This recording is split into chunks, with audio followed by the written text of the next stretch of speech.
हरिराम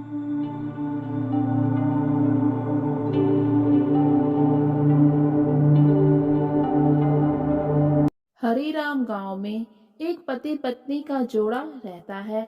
श्रीमान मोहन और श्रीमती शोभा दोनों की शादी को पूरे 10 साल हो चुके हैं, लेकिन अभी तक उनकी कोई भी संतान नहीं है। वो दोनों निसंतान हैं और खेत में काम करके अपना गुजारा करते हैं। फिर एक रोज जब शोभा खाना बना रही होती है तो मोहन उससे कहता है, अरे शोभा, मुझे लगता है थोड़ी ही देर में तूफान आने वाला है, इसलिए तुम घर के खिड़की दरवाजे बंद कर लो। तो फिर शोभा कहती है, अजी मैं खाना बना रही हूँ, अगर खाना बनाने में देरी हुई तो आप ही मुझे गुस्सा करेंगे, इसलिए घर के खिड़की दरवाजे आप खुद ही बंद कर लीजिए। और फिर जब मोहन दरवाजा बंद करने के लिए जाता है तो देखता है कि किसी के करहाने की आवाज आ रही है।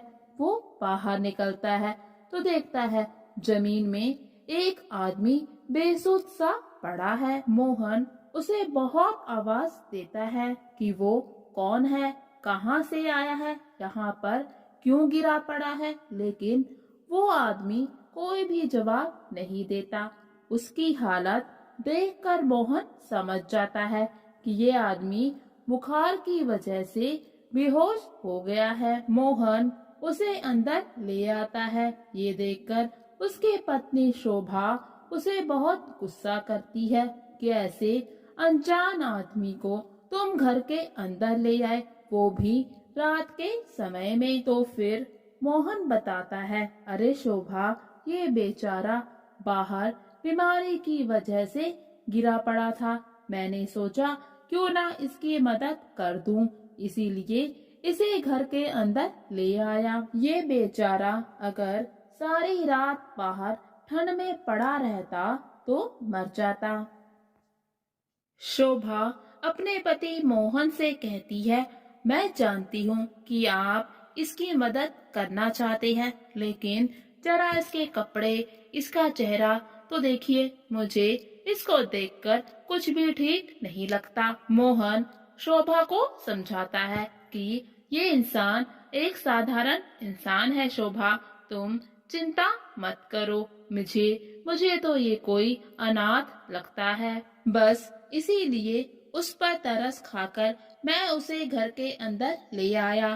फिर शोभा कहती है, अच्छा ठीक है, मुझे तो लगता है कि इसने बहुत दिनों से कुछ भी नहीं खाया। मैं ऐसा करती हूँ, इसके लिए गर्म दूध ले आती हूँ, जब ये उठे तो आप इसे पिला देना।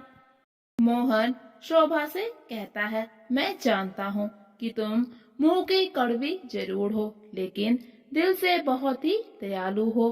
तुम यहाँ पर दूध लाकर रख दो, जैसे ही वो उठेगा मैं उसे दूध देकर सो जाऊंगा। मोहन और शोभा काफी देर तक उस आदमी के उठने का इंतजार करते हैं, लेकिन जब वो नहीं उठता और फिर अगली सुबह जब मोहन उठता है तो वो अनजान आदमी के पास जाता है। देखता है कि वो अभी तक सो रहा है। ये देखकर मोहन को बहुत ही ताज्जुब होता है कि इतनी देर तक भला कोई कैसे सो सकता है। फिर मोहन अनजान आदमी को अच्छे से चेक करता है तो पाता है कि उसका शरीर बिल्कुल ठंडा पड़ गया है। मोहन को बहुत ही ताज्जुब होता है कि जो आदमी रात भर बुखार से तपता रहा, सुबह होते ही उसका शरीर इतना ठंडा कैसे पड़ा है। मोहन शोभा को आवाज देता है कि जल्दी से आओ और देखो इस आदमी को, इसका शरीर बिल्कुल ठंडा पड़ा है, जैसे मानो ये मर गया हो। शोभा दौड़ती हुई आती है तो देखती है अजनबी आदमी अभी भी सो रहा है, वो अभी तक घर से नहीं गया। शोभा मोहन से कहती है कि ये आदमी अभी तक यहाँ से क्यों नहीं गया।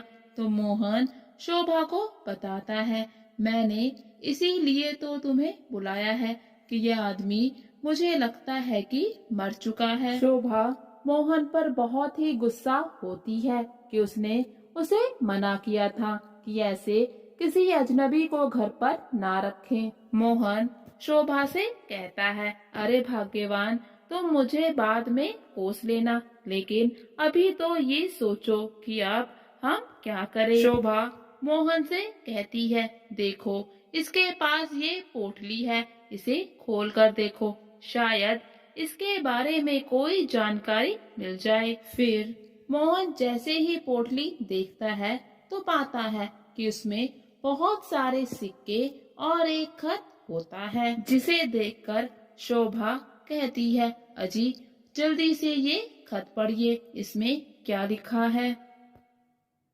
मोहन चिट्ठी को देखता है और बताता है कि ये खत शायद एक माँ ने अपने बेटे को लिखा होगा। शायद ये खत इस अजनबी की माँ ने इसे लिखा हो। मोहन खत पढ़ना शुरू करता है। उसमें लिखा होता है, प्यारे बेटा कृष्ण, तुम्हारे छोटे भाई की बेटी की शादी तय हो गई है, लेकिन उसकी आर्थिक स्थिति बिल्कुल भी अच्छी नहीं है। इस समय वो बेटी की शादी करने के लिए उसके पास पैसे नहीं हैं, लेकिन ये रिश्ता बहुत ही अच्छा है। उसे बेटी की शादी के लिए 3 लाख रुपए चाहिए।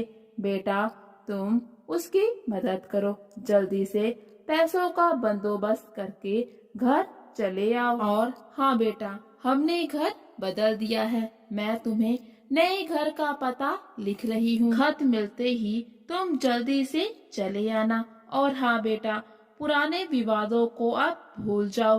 भाई भाई में तो झगड़े होते रहते हैं, भला उन झगड़ों को दिल पर लेकर कौन बैठता है। मोहन समझ जाता है कि ये आदमी इतने सारे पैसे अपने भाई की बेटी की शादी के लिए लेकर जा रहा था, लेकिन बेचारा घर तक पहुंचने से पहले ही भगवान को प्यारा हो गया।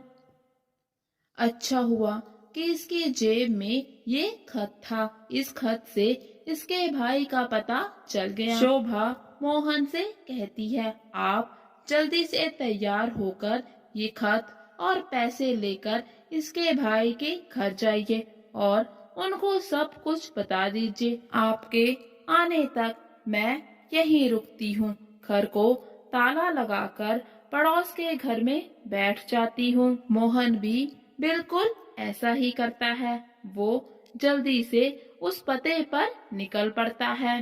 मोहन जैसे तैसे करके ढूंढते ढूंढते उस पते पर आखिर पहुंच ही जाता है। मोहन घर के बाहर खड़ा होता है कि उसे अंदर से कुछ आवाजें आती हैं। वो देखता है कि कैसे एक बेटा अपनी माँ से लड़ रहा है और बोल रहा है कि उसका उसके बड़े भाई से अब कोई रिश्ता नहीं है, वो पुराने झगड़ों को नहीं भुला सकता। माँ बहुत समझाती है कि अरे वो तेरा बड़ा भाई है और भाइयों में तो छोटे मोटे झगड़े होते रहते हैं, उनको दिल पर नहीं लेते। और यही बात मैंने तुम्हारे बड़े भाई को भी खत में लिखी है और उससे तुम्हारी बेटी की शादी के लिए मदद भी मांगी है। इतने में मोहन दरवाजे पर दस्तक देता है और फिर अंदर जाता है।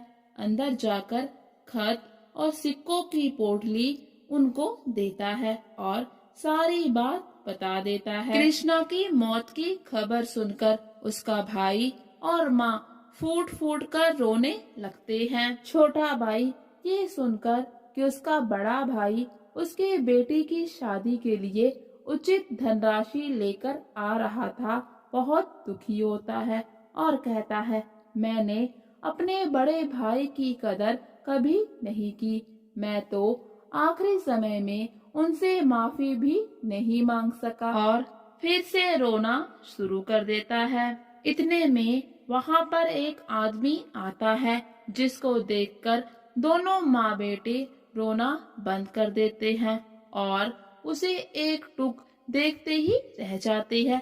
ये सब देखकर मोहन बहुत हैरान हो जाता है। इतने में वो आदमी पूछता है, अरे माँ, अरे छोटे भाई, तुम दोनों ऐसे क्यों रो रहे हो? फिर वो भी कहता है, अरे बड़े भैया, आप तो जिंदा हैं, लेकिन ये आदमी न जाने कहाँ से आया और कहता है कि आप मर चुके हैं, इसीलिए हम फूट फूट कर रो रहे थे, लेकिन आप तो जिंदा हैं। तो फिर मोहन सारी बात कृष्ण को बताता है। सारी बात सुनने के बाद कृष्ण बताता है कि जैसे ही माँ का खत मिला, वो घर के लिए निकल पड़ा।